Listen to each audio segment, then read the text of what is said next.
ouvintes e internautas. Esse é o terceiro episódio do EduTechCast. Me chamo Maiara, Juliane e Antônia. Somos discentes do quarto semestre de Pedagogia e este videocast tem como tema Robótica na Educação, construindo autonomia e aprendizado ativo nos anos iniciais. Faz parte da avaliação da disciplina Linguagens e Comunicação Docente, ministrada pela professora Sabrina Reis. Hoje temos como convidados a professora Michele Cruz, que é bacharela e licenciada em Geografia e Cartografia pela Universidade Federal do Pará. Trabalha na área tecnológica há 8 anos e participa de torneios de robótica há 7 anos. Boa tarde, professora. Boa tarde. E o professor Lucas Chagas, que é graduado em Ciências Biológicas pela Universidade da Amazônia e licenciado em Pedagogia pelo Centro Universitário Internacional. Atualmente, professor de Educação Básica de Ciências e Educação Tecnológica. Boa tarde, professor. Juntos, são idealizadores de 2 projetos de robótica com crianças do ensino básico. O primeiro é o Dragon Kids, que foram ganhadores do Torneio Brasil de Robótica em 2024, que aconteceu em Vitória, no Espírito Santo, onde juntos disputaram com equipes de todo o Brasil. E em 2025, com a equipe Amazon Tech, que é liderada pelo professor Lucas, que já foi ganhadora da etapa regional e está a caminho da etapa nacional. Sejam bem-vindos, professores. Obrigada por aceitar nosso convite. Fiquem à vontade. Vamos iniciar nossa conversa com a pergunta mais básica, para todos que estão assistindo a gente. O que é robótica? Bom, robótica, num termo mais técnico, é toda ou qualquer máquina que facilite ou que amplie a força do homem. Desde uma máquina simples como uma alavanca até a inteligência artificial hoje que a gente utiliza, que está no nosso dia a dia, que está ajudando, por exemplo, nos trabalhos, dentro da sua profissão, né? Você tem a ajuda hoje da inteligência artificial para estar facilitando ali o teu dia a dia. Então, a robótica ela pode ser entendida nesses termos mais gerais. Uma ferramenta que tem como objetivo facilitar o nosso dia a dia, né? É uma tecnologia que surgiu com esse propósito de tornar a nossa vida mais fácil, de diminuir a nossa carga em algumas atividades e facilitar e ter mais precisão em alguns trabalhos. Perfeito. Agora, eu queria que vocês contassem um pouquinho para gente sobre os projetos, como eles iniciaram. A escola ela já vem trabalhando desde 2001, se eu não me engano, já com educação tecnológica dentro do currículo escolar. Aí a gente precisa voltar um pouquinho, porque aí a gente já tem, por exemplo, a BNCC, que já cita a educação tecnológica dentro do ensino. Então, você já começa a observar as escolas já tendo essa iniciativa de começar a trabalhar com a educação tecnológica. Então, a escola ela já vem desde 2021, colocando no seu currículo. Atualmente, a gente trabalha só com o Fundamental 1, do segundo ao quinto ano. E, basicamente, nós temos as aulas em que a gente tenta trazer os conceitos da tecnologia, da robótica, da engenharia, mas também conversando com outras disciplinas. Então, há uma interdisciplinaridade. Eu não vou só ensinar os conceitos da engenharia ou da robótica ou da mecânica, mas eu também consigo associar, por exemplo, a matemática, porque trabalho muito com raciocínio lógico. Eu consigo trabalhar também com linguagens, porque eu vou estar trabalhando com programação, que é uma forma de linguagem. Então, a disciplina dentro da sala de aula, ela vai permitir que eu trabalhe com temas atuais, com temas que são próprios da série, trazendo também na perspectiva da tecnologia. Mas aí, o que é a tecnologia? Eu não estou ensinando só a criança o que é polia, o que é engrenagem, ou então eu estou ensinando ela que um pensamento lógico ali da programação, mas principalmente para ela desmistificar da cabeça dela que a tecnologia ela também está presente no nosso dia a dia, que a gente pode fazer o uso dela, mas também aplicando para os problemas do dia a dia. Então, a gente trabalha com as temáticas, por exemplo, de meio ambiente, que hoje está sendo uma discussão muito forte. Então, é no sentido assim, a gente tem um problema e a gente precisa, tem uma ferramenta, mas será que a gente está usando aquela ferramenta tecnológica de acordo com o que a gente precisa? Será que então a gente só está tendo essa visão da tecnologia no nosso dia a dia, como eu costumo falar para eles, onde eu só jogo onde eu tenho o meu joguinho, então aquilo é tecnologia. Não. A gente vai estar trazendo também essa ideia de que o que eu estou criando, porque eu posso criar, mas também eu posso aplicar de uma maneira mais social, mais ambiental, economicamente, trazendo essa ideia de responsabilidade social, digamos assim, com a disciplina de educação tecnológica. Perfeito, professora. Professores, a gente queria saber também quem fornece o material que é utilizado no projeto de vocês. Um material de aula que a gente utiliza, ele começou com o próprio material da Lego, aquele brinquedo, sabe, dos Sim, bloquinhos. sim. Eles não são somente uma fábrica de brinquedos, eles também criam materiais que podem ser usados na parte da educação. Educação não, gente. E eles têm uma linha própria de tecnologia que atinge várias idades, vários propósitos, e a partir daí a gente começa a criar algumas aulas utilizando esse material. Hoje, aqui no Pará, a gente tem uma empresa que fornece esse material, que é a Zoom Education for Life. Eles já estão no mercado há mais de 15 anos, e além dos materiais, eles fornecem formação do professor, os cursos, os eventos, eles também nos orientam em relação a isso. Então, toda qualquer dúvida, a gente tem esse assessoramento, digamos assim. Hoje, aqui em Belém, a referência são eles, mas existem também outras empresas que também trabalham nessa perspectiva. Ok. Professores, qual é a maior dificuldade que vocês enfrentam para executar esse trabalho? Com Sem as dúvida, eu acho que é pensar como que a gente vai desenvolver esse projeto, como que a gente vai desenvolver essa aula pautada na BNCC para crianças. Então, quando a gente tem o primeiro contato com uma turma e a gente fala que é professor de educação tecnológica, que é professor de robótica, a primeira coisa que eles imaginam é que a gente vai construir uma máquina que vai voar e vai fazer um monte de coisa. Aham. Mas a gente começar um pouquinho por baixo, mostrando coisas simples, tipo o exemplo da professora Michele da alavanca. A gente pode mostrar que a alavanca é uma ferramenta tecnológica também, ela está no dia a dia, ela vai estar numa porta, numa maçaneta. Então a gente começar a trabalhar esses conceitos mais iniciais, com a euforia que eles estão, doidos para construir um robô, eu acho que é o maior desafio. Então é um processo gradativo, é um processo que vai começar lá no segundo ano, quando os materiais que a gente usa são para o segundo ano, são materiais mais simples, né, para a faixa etária, e vão evoluindo ao longo dos anos até chegar no quinto ano. Então, eu acho que o maior desafio é a gente pensar em uma aula voltada para a BNCC, uma aula interdisciplinar, mas ao mesmo tempo que não fuja da educação tecnológica, que não fuja dos componentes eletrônicos ou peças de manuseio ou do próprio dia a dia. Então, é pensar em uma aula voltada para as crianças que consiga trabalhar essas habilidades ao mesmo tempo conseguir chegar ali na expectativa que é alta deles para a disciplina. Imagino. E como é a preparação e o cronograma para a execução do projeto? Essa é a tua parte. A gente dividiu. Bom, o torneio em si, ele precisa de meses de preparação. Então, a gente já começa o ano na expectativa, na verdade, de saber quando vai acontecer o regional, para a gente se organizar. O torneio, tentando falar bem rapidamente, porque é um torneio que ele pede muita coisa, ele exige muita coisa. Quando a gente fala torneio de robótica, as pessoas normalmente acham que a gente só vai montar um robô e colocar para funcionar, só que não é isso.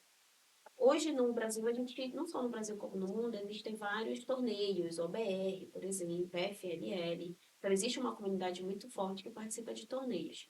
Atualmente, a gente participa do TBR, Torneio Brasil de Robótica, que é organizado por uma empresa que atua em todo o território nacional. Então, dentro desse torneio, para cada torneio, existem alguns projetos que você desenvolve. Então, por exemplo, dentro do torneio de robótica, a gente trabalha com o intuito de iniciar a pesquisa científica com as crianças. Então, a cada ano, o torneio ele elege uma ODS, ODS Objetivos de Desenvolvimento Sustentável. Rapidinho, é o torneio que elege, Não não é são vocês que gente, É a escolhem. não. temática no A torneio. temática Tá. norteadora de todo o trabalho é o próprio torneio que elege. Então, a cada ano, eles escolhem uma ODS. Sim. Então, esse ano, por exemplo, a gente trabalhou com a ODS, no meu caso da minha categoria, que era aqui dos dois, foi a ODS, não, desculpa, Geral foi ODS ODS 15. 15, que foi preservar a vida terrestre. E para cada categoria existe um subtema. No meu caso, a gente trabalhou com preservação da biodiversidade. Então, eu tive que desenvolver com as crianças um trabalho que falasse sobre isso. E dentro desse trabalho, eu preciso apresentar uma solução inovadora. Não exatamente tecnológica, mas inovadora. Então, a partir disso, cada ano eles fazem a divulgação do tema já na etapa nacional. Então, por exemplo, esse ano, agora em dezembro, vai ter etapa nacional. E uma das expectativas é justamente saber o que a gente vai trabalhar no que vem. Já para o regional. Já para o regional. Então, o que for decidido ali, a gente já começa a pesquisar. Aí a gente tem os dois trabalhos. Nós, como professores, a gente vai atuar como mentores e técnicos. Mentores no sentido de fazer levantamento de pesquisa, saber o que de fato hoje se fala, quais são os problemas que se encontram ali. Mas aí eu tenho uma outra dificuldade, eu tenho crianças pequenas que não têm ainda noção sobre o que é pesquisa científica. Aí a gente tem um trabalho de fazer um levantamento, de ir atrás de pesquisas, aí a gente vai atrás de universidades, porque, como eu costumo falar, até mesmo para os pais, a gente não está aqui fazendo um trabalhinho qualquer, é uma pesquisa científica que vem trazer realmente tudo aquilo que a gente conhece.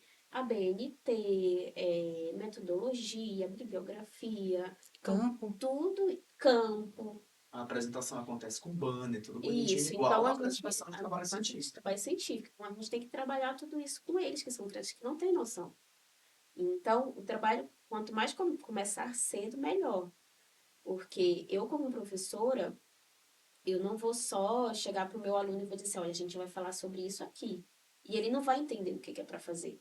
Não, eu preciso trabalhar primeiro toda uma... Ó, a gente vai falar sobre o que é a ODS, qual é a importância dela, por que se escolheu.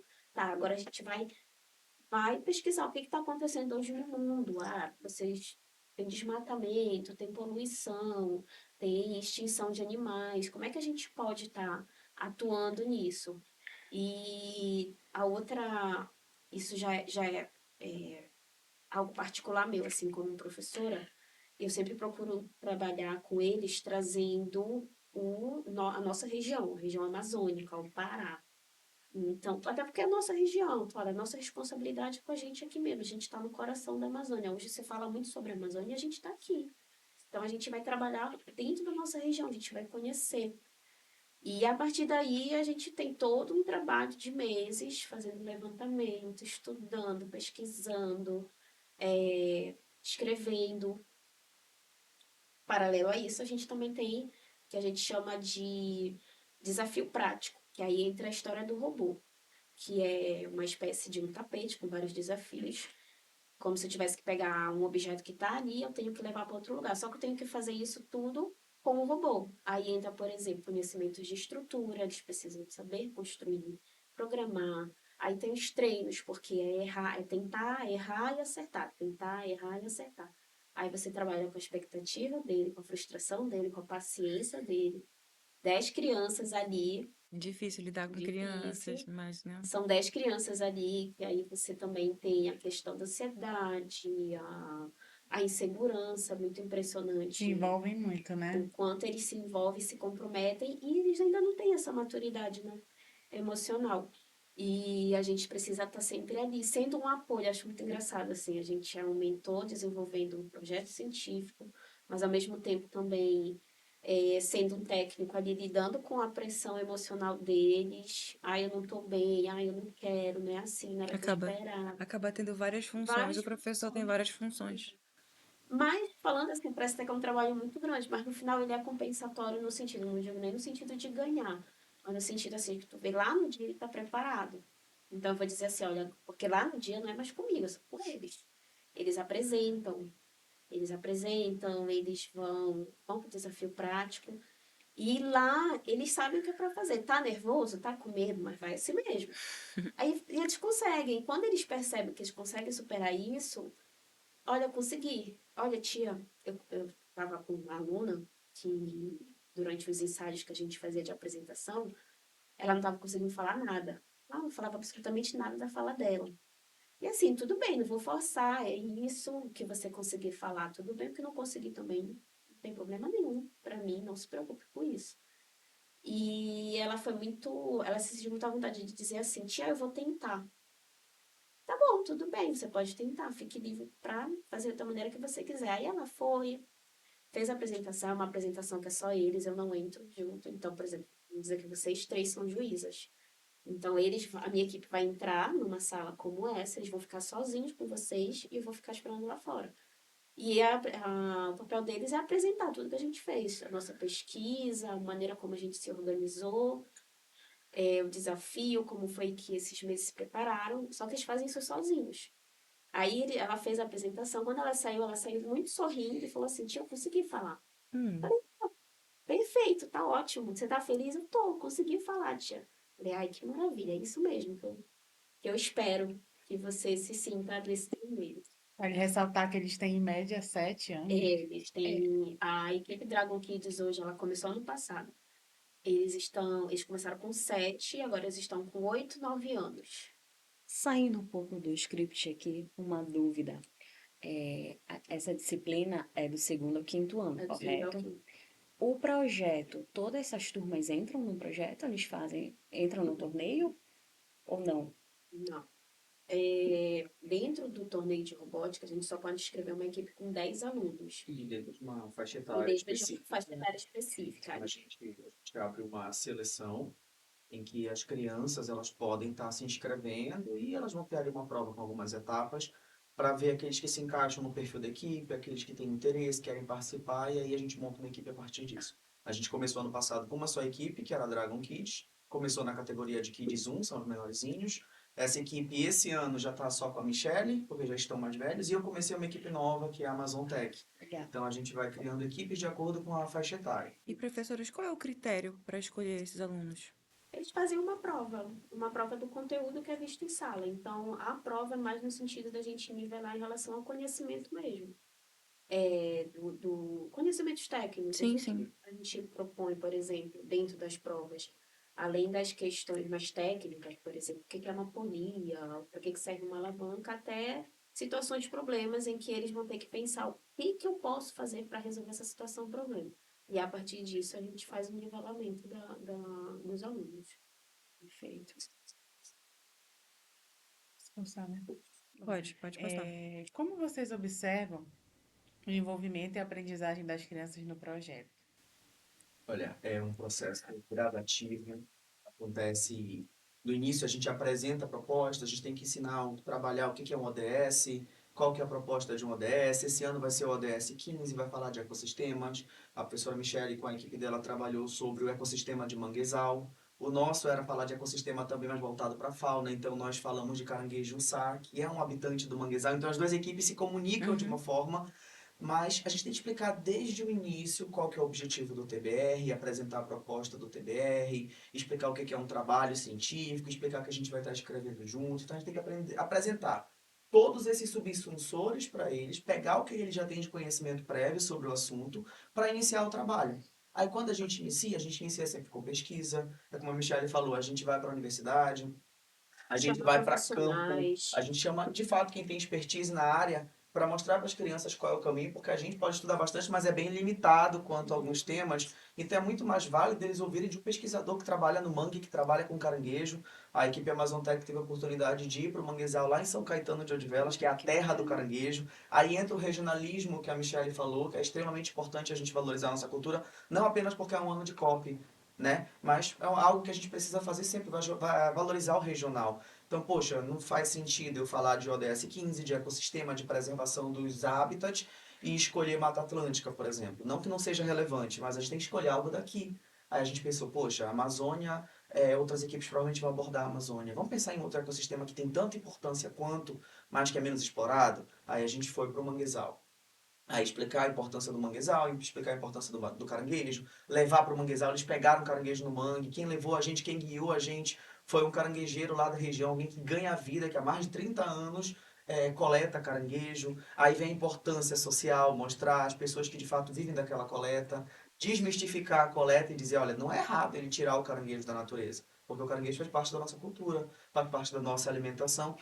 Agora, existe algumas regras que precisam ser cumpridas. E o próprio caranguejeiro ensinou pra gente o tamanho correto para pegar, explicou o que é o defeso, por que que é importante o defeso. Então, esses conhecimentos técnicos, eles têm que ser apresentados para a criança. Mas a gente não vai apresentar de qualquer forma. Eu não vou apresentar da forma como aprendi lá na biologia, né, de artrópoda e decápoda. Não, eu vou ter que apresentar de uma forma simples e que eles consigam entender. É aí que eu vou ter que ir atrás de subsensores, que são aquelas ideias prévias. A gente sempre começa com um diálogo. E aí? Como é o mangue? Desenhe o mangue. Eles desenharam o mangue. Explorando o que eles É, o que têm, o ele já repertório que tem. eles já têm. Exatamente, isso é fundamental. Aí depois disso, depois de a gente ver todos os subsensores que eles já trazem, todas as ideias prévias, tudo que eles já conhecem, uma visão que eles têm, aí sim a gente vai ter que buscar caminhos para de fato desenvolver o projeto. Então é bem trabalho do pedagogo mesmo. A gente tem que pegar todo aquele conhecimento de mundo que ele já tem e pensar quais caminhos a gente pode buscar para contribuir e para acrescentar, né? Então, muitas das descobertas que a gente chega nesse projeto são eles que fazem. Eles mesmos vão pro manguezal e dizem, olha, a raiz que eu desenhei lá no papel, a raiz grandona saindo da terra, é igualzinha no mangue. Olha, a lama afunda muito e eu não achava que afundava tanto. Então, a partir da vivência, eles vão aprendendo muita coisa também. É. Isso só é possível saindo da sala de aula. O projeto, ele precisa ter essa vivência, ele precisa ter o campo. A gente Certeza. precisa sair da sala de aula, não dá para ficar na sala de aula. Acho que não cabe mais no ensino que a gente, nem na faculdade, eu acho, a gente sentar e ficar 4 horas Ah, só as aulas mais naquela. legais são as práticas. As aulas práticas que vão, de fato, tirar tuas dúvidas, vão te apresentar como acontecem. Então, a gente já conhece as nossas crianças, elas estão vindo de uma dinâmica hoje, o celular, o YouTube, sabe, o Pós-pandemia. TikTok, pós-pandemia. Então, a gente já conhece que o fator concentração deles é muito menor. Então, a gente precisa lidar muito com isso, tem que pensar, não, a gente precisa procurar meios para envolvê-los e o meio que mais dá certo é o empírico, é levar mesmo para colocar a mão na massa, botar a mão na lama, pegar caranguejo. Com a Dragon Kids esse ano também, a gente foi para o Mangue, nós conhecemos um grupo de pesquisa lá em Bragança, da UFPA de Bragança, que eles já trabalham com isso. Eles desenvolvem um trabalho assim incrível com a área de manguezal, desde reflorestamento, educação ambiental. Então, tudo isso é muito enriquecedor, Grandioso. Eu sabe? tava pensando ali toda hora com essa palavra, grandioso. Eu não precisei trazer um livro ou pegar um vídeo na internet, não, que eu não tenho usado, usei. Mas quando a gente passou por essa experiência, e isso eu acho que é legal também destacar a participação da família, porque é uma aprendizagem que vai deles para além. Então a família também se envolve muito. E quando a gente voltou de lá, até os pais já sabiam diferenciar. Ah, eu já sei qual é a importância do mangue, tal, tal, tal. Falava se você montar uma equipe com os pais, já E já consegue imaginar um torneio de eles robótica. não também de robótica também. Então, essa forma de trazer esse conhecimento, eu acho que é a grande vantagem em ter projetos como esses, sabe, de torneios. De trazer o empírico, de levar eles para colocar a mão na massa mesmo, pegar na lama, se sujar. E é isso. E não pode esquecer que são crianças, né? É, Então eles eles são também aprendem crianças. brincando. Então tem que ser algo prazeroso. Toda atividade que for pensada para sala de aula, para fora da sala de aula, ela tem que ser prazerosa, senão ele não consegue alcançar a aprendizagem, que é o objetivo principal, certo? E a Michelle estava falando algumas coisas também sobre a questão de tecnologia e tal, e a gente falou de pandemia também. Então é impossível não falar falar de educação sem falar de quais os possíveis impactos que essa pandemia acabou causando. E quando a gente fala de tecnologia, que é a nossa área, a gente consegue ver a gravidade por um ângulo, acho que um pouquinho mais amplo, qual que são os impactos que isso pode causar. Então, gente, hoje em dia o educador, para ele trabalhar em sala de aula ou fora da sala de aula, ele tem que ter uma aula que tenha conteúdos, tem que ser uma aula voltada para a BNCC, porque senão foge do objeto do conhecimento, foge da habilidade e competência, mas ao mesmo tempo a gente está competindo com o YouTube, que é muito legal, a gente está competindo com a Netflix, a gente está competindo com um monte de plataformas e um monte Que de não são conteúdos ruins. que não são Tem ruins, conteúdo mas que bom. vão ser muito mais voltados para o lazer e não para a aprendizagem. A questão é que a criança, ela sofre tanta influência dessas telas, de alguns conteúdos, que a nossa aula deixa de ser interessante. Então, o professor, acho que já fugindo ali, indo um pouquinho mais para uma outra pergunta que vem na frente, Mas um dos grandes desafios do educador é tornar a sua aula de fato significativa e interessante. Porque, gente, hoje em dia não dá mais para você dar aula do jeito que eu aprendia ou Sim, do jeito sim. que vocês estudavam ou que a Michelle. No Hoje em caso, dia tem não que dá para fugir um professor. pouquinho da Não dá para obrigação, né? professor. Hoje em dia não dá para o professor ficar num quadro escrevendo, a criança copiando, fazendo uma página no livro. Hoje em dia a gente tem que ir muito além. E o ir um pouco Se além reinventar. antigamente era trazer um vídeo, era trazer um jogo. Hoje, às vezes, a gente não consegue alcançar a criança nem com isso. Tem que pensar além, sem fugir da proposta da aula, né? Que é o norteador da nossa atividade pedagógica. Falando assim, a gente até pensa assim, nossa, que trabalhoso, né? Tem que pensar numa aula que seja. Eu me lembro de um conceito que eu aprendi na faculdade, que era na minha área, que era a geografia do espetáculo. Que eu acho que vocês devem também ouvir falar na pedagogia, né? Que é aquela aula espetáculo, que é muito, que é o professor extremamente. E a gente que. Pirotecnismo. Isso, pirotecnia. Pirotecnismo. Isso mesmo. Eu aprendi isso na faculdade, tive professores assim, né? Antes de entrar na faculdade. E, mas assim, existe uma diferença quando a gente fala assim, cara, tu tem que investir na tua aula. Não é no sentido assim, porque você tem que prender o seu aluno, você tem que agradar o seu aluno. Mas quando você também investe na sua aula, você também está investindo até mesmo na sua própria autoestima como professor. A gente sabe que não é uma profissão Fácil. fácil. A gente hoje está com vários indicadores, né, que daqui a alguns anos vai ser um déficit muito grande de professores hoje na educação básica. Mas a gente também tem que pensar que nós somos também alunos ali dentro daquela sala de aula. Verdade. Sim. A gente não está ali só para passar o que a gente aprendeu, mas a gente também está ali para aprender. E quando a gente investe nesse sentido, a gente está falando no sentido de também instigar o aluno a estar participando. A ele trazer, e eu aprendo muito, eu falo assim, eu sou professora de educação tecnológica, mas eles sabem mais do que eu. Então, às vezes, está conversando sobre algo e ele fala, tia, mas eu vi em tal jogo isso, isso, isso. É mesmo, tá, me mostra. Conhecimento Aí, às técnico. vezes, eu vou lá, eu até mesmo pesquiso Minecraft, Roblox. Roblox. Tem coisas boas também. É aquilo, também a gente não pode demonizar a tecnologia, né? Realmente a gente tem que estar atento, mas também tem coisas que Tem que saber utilizar, na tem que verdade. saber utilizar. E nós, como professores, somos os agentes ativos nesse sentido, assim, de trazer a parte boa, olha, dá pra gente fazer um bom uso dessa ferramenta aqui, do Minecraft, do Roblox, do Free Fire. Dá De pra novo, é o fazer papel isso. do pedagogo, né? É, Pegar aquela ferramenta e pensar como pensar que de uma ele maneira vai educativa levar para a aqui. sala de aula. O segredo é trazer o conhecimento de mundo, né? Segredo para mim, né? Porque cada um vai aprender Vai de uma forma. descobrindo. Para mim foi o que funcionou. Então, a gente começar ali, se aproximar com quem já tem de conhecimento de mundo, trazer isso para a sala de aula, eles adoram falar, eles vão falar as experiências que eles vão contar o que aconteceu na família. Tava falando agora, eu também sou professor de ciências, tá? Eu tava falando de sistema digestório, eu tava falando sobre epiglote, sobre refluxo e tudo, mas tio, é verdade. Meu avô tava no jantar, ele comeu, se engasgou, a gente teve que fazer aquela manobra e tal. E saiu Coca-Cola pelo nariz dele. Eu falei, pois é uma resposta fisiológica para sair. Então eles trazem muito conhecimento de mundo, eles sabem muita coisa. E tudo isso que eles vão falando, a gente pode ir aproveitando na aula. A gente tem que tornar a nossa aula interessante, mas tem a pirotecnia que a Michelle falou. É fazer a aprendizagem Interativa, né? ser significativa. Gente, essa aula que ele falou isso, depois outros alunos foram contando e a gente foi puxando isso para a ciência, dá para puxar para a educação tecnológica também. E é uma aula em que todo mundo participa.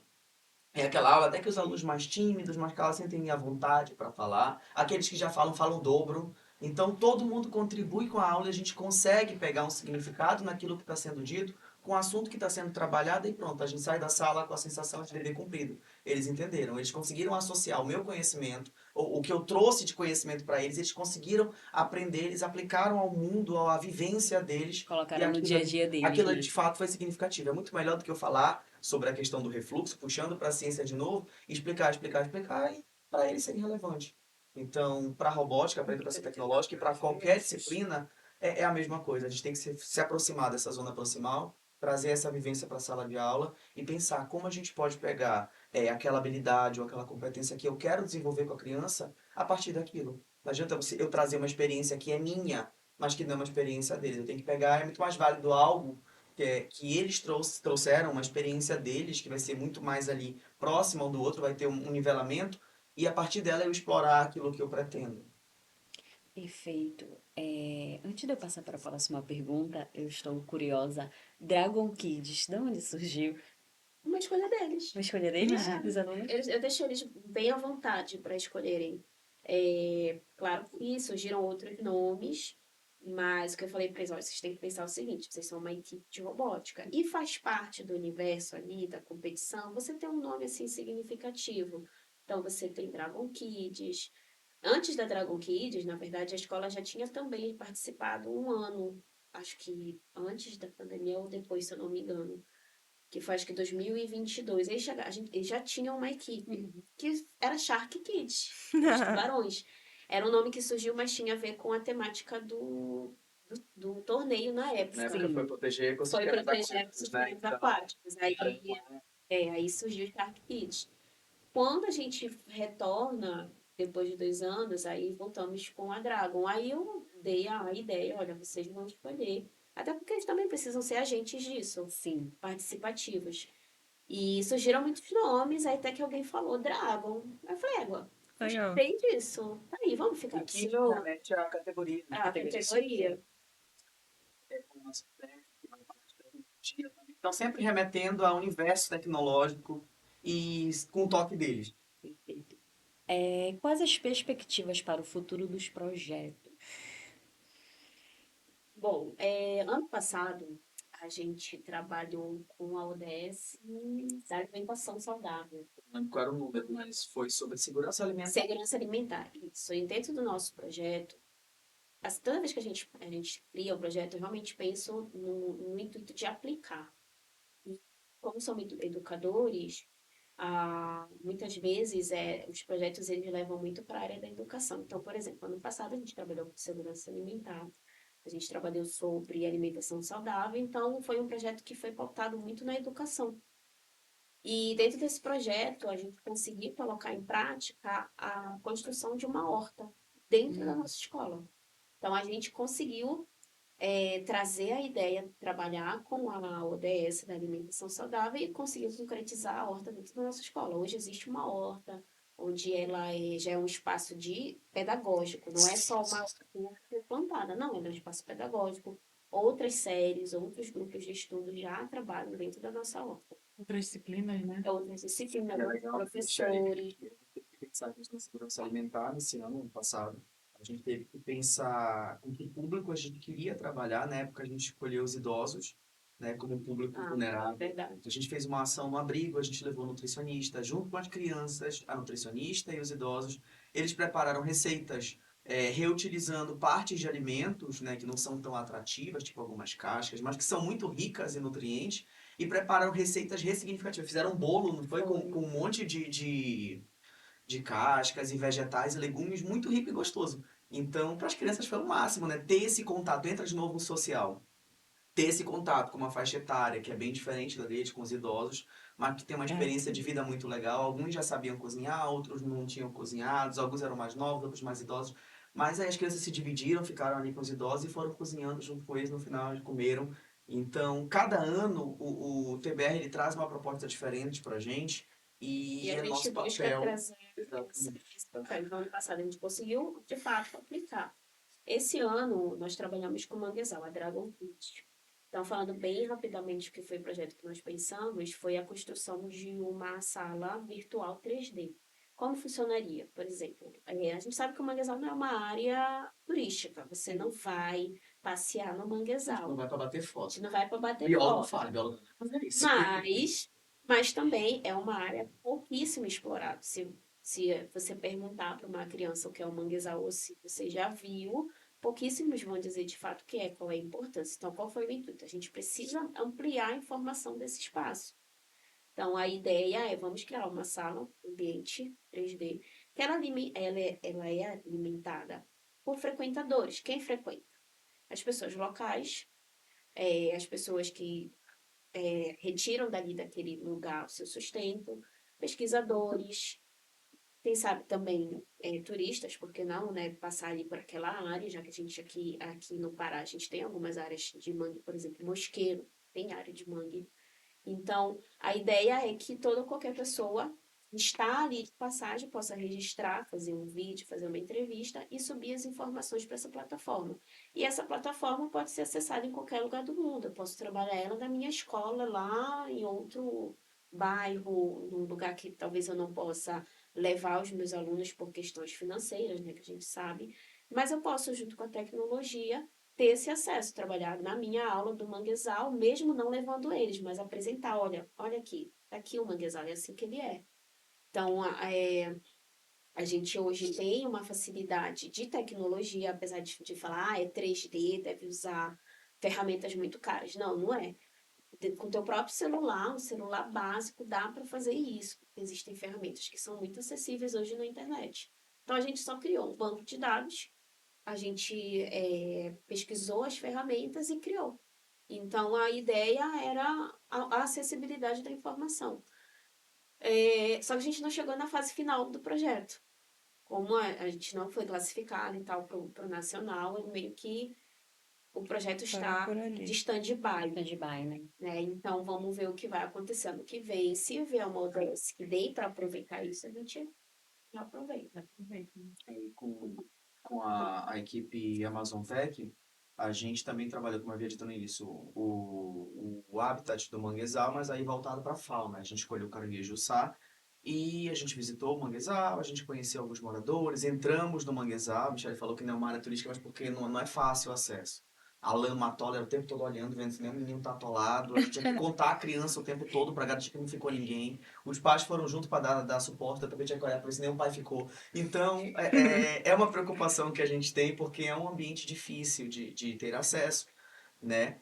Então, no primeiro momento foi para conhecer o habitat, foi para levantar informações, foi para ver quem é que vive ali, quais são os animais, quais são as plantas, como que elas interagem com o meio ambiente. A gente já tinha feito todo um levantamento documental, então a gente já sabia, por exemplo, que 80% dos manguezais do Brasil estão em 3 estados apenas, e um desses estados é o Pará. É Pará, Maranhão e Amapá, ou seja, 80% dos mangues do Brasil estão no nosso litoral. Isso é muito significativo. Tá, mas para quê? Por que tem mangue? Para que serve? Aí a gente vai aprender, as crianças foram descobrindo que o manguezal, ele protege das ondas, ele protege do vento, ele protege da salinidade do mar. O mar, ele é salino.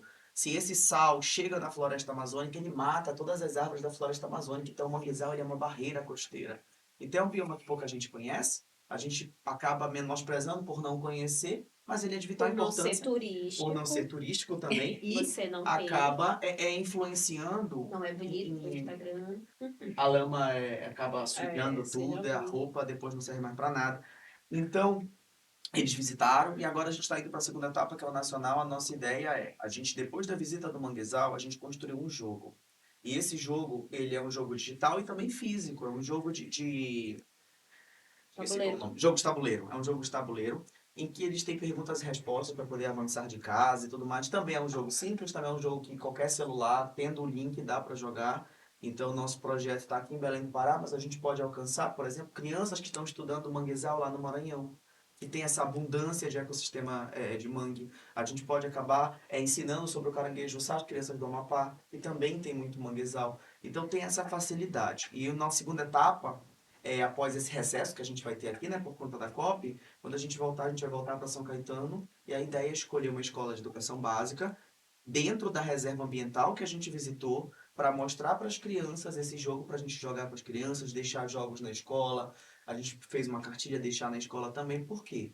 Porque são essas crianças dessa comunidade que têm contato com o manguezal muito maior que a gente. Então é importante a gente levar essas ferramentas até para elas conhecerem um pouco mais, ou quem sabe uma troca de conhecimento, ensinarem um pouquinho para a gente, o que a gente não aprendeu na nossa primeira visita.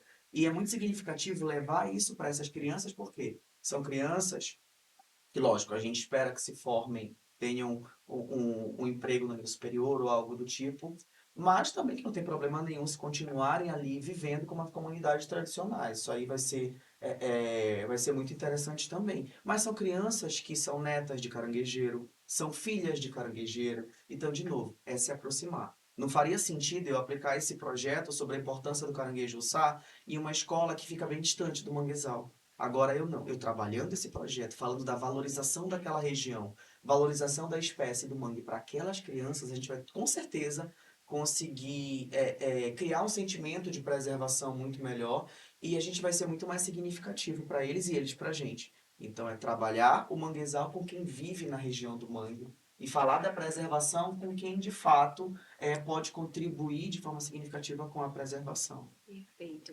E falando A sobre a vida etapa deles mesmo, né? Preservar o É, ambiente que mesmo eles que eles, moram mesmo. de exatamente, mesmo fortalecer o sentimento de pertencimento. Exatamente. A etapa nacional vai ser quando? 11, 12 e 13 de dezembro em Belo Horizonte. Aí a equipe Amazon Tech Vai estar vai estar representando representando a a escola. escola. Perfeito. Como a gente está quase terminando o nosso tempo, eu ia fazer uma pergunta, mas na verdade é um pedido. A gente queria pedir dicas a gente queria pedir dicas para os professores e os graduandos que pretendem trabalhar com robótica no futuro. Se vocês pudessem dar uma cada um, uma dica cada um. Na verdade, é um desafio ao mesmo tempo uma dica. A gente tentar o máximo possível acompanhar a evolução que a tecnologia ela traz. É um desafio porque a gente pisca tem uma ferramenta nova, a gente pisca tem um instrumento novo, mas aí é legal da educação porque às vezes as crianças apresentam isso pra Dá pra gente. isso mesmo. Eu ia Então falar elas isso. ensinam pra gente. Uma dica é você estar antenado em toda essa mudança tecnológica que está acontecendo. Às vezes o simples ele é mais significativo do que o complexo. Então a educação tecnológica é muito mais válida do que construir um robô que faz um monte de coisa. Às vezes é a própria maçaneta da porta. Porque sem ela eu não conseguir abrir, sem a alavanca eu não consigo fazer muita coisa. E ouvir os alunos, porque eles ensinam muito mais pra gente, né? Então por isso que a gente acabou com aquela ideia de que o professor é transmissor de conhecimento. O professor não está transmitindo, o professor está trocando, o professor está facilitando. Então a gente aprende muito também com eles e o tempo todo. Acho que é uma das profissões. Acho que toda profissão a gente precisa estudar o tempo todo, né? Mas com relação à licenciatura, à sala de aula, acho que a nossa obrigação e a nossa responsabilidade em estudar o tempo todo ela é mais cobrada, ela é mais necessária, porque a gente está ajudando ali na formação de indivíduos que são o futuro da sociedade. Minha dica tu já falou, né? Pense em outra, dá tempo. Era isso mesmo. A gente tende a quando chegar na sala de aula, são muitos desafios na sala de aula, principalmente dependendo da idade. Quanto mais eles ficam mais velhos, os desafios são maiores. Você está lidando com a pressão da escola, porque o trabalho dentro da escola também não é um trabalho fácil. Você está lidando ali com muitas crianças que são diferentes, que estão em processo de formação de muitas coisas. E que muitas vezes também elas acabam vendo em você o apoio que elas precisam. E tu tem que treinar muito esse teu olhar, sabe? De estar sendo o suporte daquela criança. Então, muitas vezes, o cansaço que a profissão traz, o cansaço do dia a dia, da nossa vida, ele acaba também nos fechando para essa troca com as crianças. Então, eu me policio muito quando eu estou em situações assim que eu percebo que, de alguma forma, eu coloquei uma barreira entre eu e o meu aluno. E isso não pode acontecer. Então, se manter a mente aberta para aquele aluno também é fundamental. Como o Lucas falou, eles trazem muitas coisas que nos ensinam, mas a gente também precisa estar aberto para isso. E é uma coisa muito difícil, porque até entre as nossas relações assim é difícil. Agora imagina com criança, você está numa sala de aula com 25 a 30 crianças, cada uma com a sua necessidade ali, mas às vezes o cansaço da vida, ele acaba te bloqueando, e às vezes é necessário você ser muito aberto para isso. Tu não precisa te preocupar se aquele aluno naquele dia não aprendeu. Calma, que a gente ainda tem mais uma porrada de dia ali, calma. Então, essa eu acho que é manter a chama da esperança acesa ali, ter esse olhar, que às vezes é um olhar que é muito cansativo, mas o olhar muito, digamos assim, especial, sabe, para cada criança ali que tu tá lidando. Porque é uma responsabilidade tua, tu não vai só chegar ali e dar uma aula. Acho que o papel do professor, ele é muito mais do que só ensinar, mas ele é uma formação emocional, principalmente socioemocional, Principalmente. principalmente isso. Então, é tu ter esse olhar, assim, de saber reconhecer quando o teu aluno, o mais bagunceiro da tua turma, chegou na tua aula e ele tá quieto, tem alguma coisa errada. Então, é você tirar poucos minutos aí, o que tá acontecendo? Só te chamei uma vez. Confessa logo. O que que aconteceu? Fala logo. Eu já, Eu não te mandei hoje para coordenação, tem alguma coisa errada. Então, é manter esse diálogo mesmo. E às vezes eles vão falar, às vezes eles não vão falar, mas só de você ter chegado lá e ter dito assim, eu reparei que alguma coisa aconteceu com você, já assim, Ele sentiu, ele sente, né? isso aí.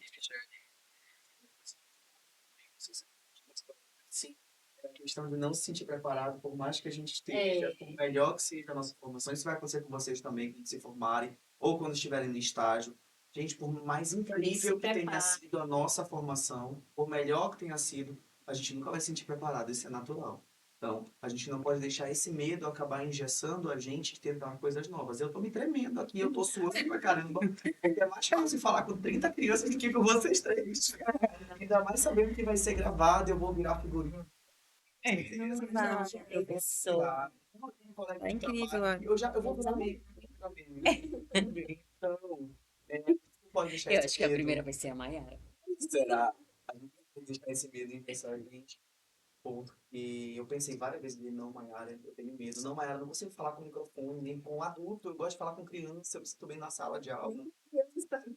mas eu estou achando muito necessário porque a minha visão de robótica é algo mais quadrado. E estando sentada aqui, conversando com vocês, tendo essa oportunidade, porque para mim está sendo uma oportunidade, eu estou vendo que envolve literalmente tudo. E é um Tecnologia, trabalho a gente é grandioso, não fala em tô vendo tecnologia, gigante. fala sobre função. Um controle remoto, desculpa. É o que eu penso. Computador video. Tecnologia, porque Celular. tecnologia é uma pedra polida que o homem das cavernas decidiu preparar para fazer isso. Então, tecnologia é uma coisa simples. Não precisa ser necessariamente algo com componente eletrônico. A gente fala em tecnologia, gente, um copo.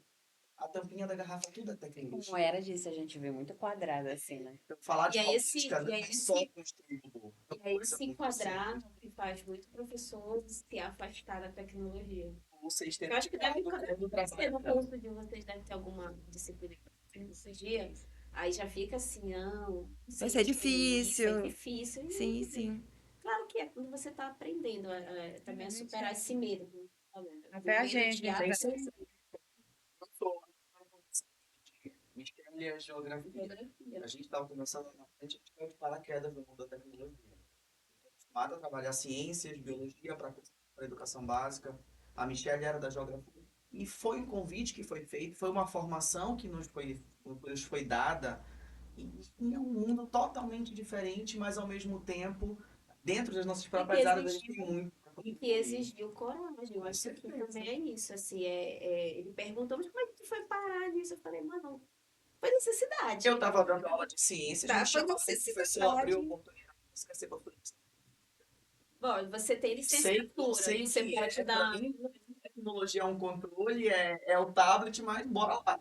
Aí foi na hora da formação, a gente foi aprendendo assim, a gente está trabalhando esse componente, que é um componente relativamente novo no mercado, né? A nossa escola, ela trabalha o componente desde antes dele ser exigido pela BNCC, agora a BNCC cobra, tá? E quando a gente fala de tecnologia, não tem uma formação específica para você ser professor de educação tecnológica, tanto que eu Muita sou gente biólogo e cai, ela é geógrafa, muita gente cai nessa ideia assim, porque ser tem que técnico ser em o TI, cara lá do eu tinha desenvolvimento muita de dúvida. sistema. Antes de começar contigo, eu tinha muita dúvida precisa ser sobre essa programador. A gente formação. aprende nos Eu cursos pensei que tu era bióloga ou matemática.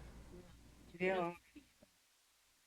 Aí casou bem assim o modo como a educação tecnológica é trabalhada na escola, porque ela permite essa interdisciplinaridade. E a gente caiu na didática. A gente aprende a licença é muito legal. Como a gente ensina, só pra finalizar com você que não sei, tá acabando, só para entender como é que a gente chega para trabalhar uma habilidade ou um conceito da educação tecnológica. Por exemplo, tem uma aula lá do terceiro ano que a gente fala sobre voo. Aí a gente vai falar de aves, falar de pássaros, como que eles voam, qual que é a aerodinâmica, ela já vai falando do avião, por que que o avião tem aquelas duas asas, porque as asas são do mesmo tamanho, porque foi baseado nas aves, porque se a ave tiver uma asa menor ou maior, ela desequilibra e cai. Então, o bico do avião, por que que tem que ser um bico, por que que não pode ser um quadrado, por causa do mesmo bico das aves, para ter aerodinâmica. Aí, no final, a gente já está falando de máquinas voadoras, a gente já está falando, eles constroem um protótipo de um robô batedor de asas. Então, tudo isso sem fugir da BNCC e sem fugir da robótica. Então começa com uma coisa bem simples, que eles estavam estudando em ciências. Essa mesma turma, não por acaso, estava estudando os grupos dos animais vertebrados, estavam estudando répteis, anfíbios e aves. Então a gente não foge da BNCC. Eles já estavam estudando aves, eles já sabiam sobre aves. A gente só acrescentou novas informações. Então é assim que a robótica ela vai sendo trabalhada. Não é chegar do nada, olha, isso aqui é um componente Tamo um robô eletrônico, isso aqui é um aqui. LED. E você É assim que programa. só tem que apertar o Tem que botão. trazer alguma coisa do dia a dia, tipo pássaros, aves, já foi conectando em outros links de conhecimento, avião, até a gente falar um pouquinho sobre aerodinâmica. Quando a gente viu, a gente estava falando de ponto de equilíbrio. São conceitos um pouco mais elevados da física, mas que a gente consegue trabalhar com eles de uma forma lúdica. Eu lembro, tipo, mudando assim, falando ainda sobre esse assunto, mas lembrando de uma experiência que eu tive quando a gente trabalha junto, né? E eu ia entrando na sala e tu tava falando assim para as crianças do segundo ano, vamos construir um robô. Aí esse robô, ele é um jogador de futebol, todo mundo é jogador de futebol. Tipo, era do nada assim, tu traz a educação tecnológica, mas para o mundo deles isso foi um estouro, a vida deles mudou e não, isso é muito importante, isso é muito legal. Aí, o meu vai ser assim, o meu vai ser assim, assado. Eu tava entrando, era Aí estagiária ainda na época, eu nessa, entrei assim, eu olhei, nossa, aí nessa mesma aula, olha só, olha a viagem que é. A gente falou sobre robô, sobre jogador de futebol, mas lá no final do livro tem uns recortes, porque a gente usa um robozinho que é pequenininho e bonitinho chamado Matata. Esse robô a gente controla e tudo mais, já deve ter visto por lá. Aí lá no final do nosso livro, a gente tem uma parte de recorte. Eles recortam uma roupa, eles pintam a roupa do jogador de futebol, eles colam, aí já entra outras habilidades. A gente não está falando só do robô, nem só da partida de futebol, nem só das regras do futebol. Eles fizeram um recorte, eles fizeram a colagem, eles fizeram a pintura, eles caracterizaram. Teve o trabalho em equipe, porque eles tiveram que decidir, não, meu robô vai ser do Paysandu, não, meu vai ser do Remo. Eita, E e aí a aí briga, entrou não, aquela nenhum nem grande outro. briga. Nenhum nem outro vai ser um robô com metade da fantasia, metade da roupa de cada. Então tem o trabalho em equipe, tem a socialização, para no final ter a culminância que é a partida de futebol. Então é um longo caminho para chegar no jogo, né? Talvez quem chegue na sala e olhe assim, ó, só estamos jogando futebol. Né? Ou tem pais que não entendem, meu Deus, é só lazer, é só brincadeira. essa Só aula é briga. só Eles pra veem a gente com moleque. não entende o caminho que a gente faz para chegar naquilo. Pra chegar naquela sala, né? Exatamente. É todo um processo. Então, a gente está finalizando esse episódio por aqui.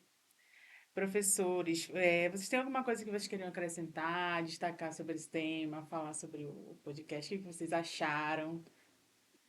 Seu convite foi uma experiência diferente, foi uma experiência nova. Acho que para a Michelle também já tinha feito podcast. Não, Nunca, achei o máximo. nunca Já me tô chamaram. pensando. Nunca me Quer chamaram.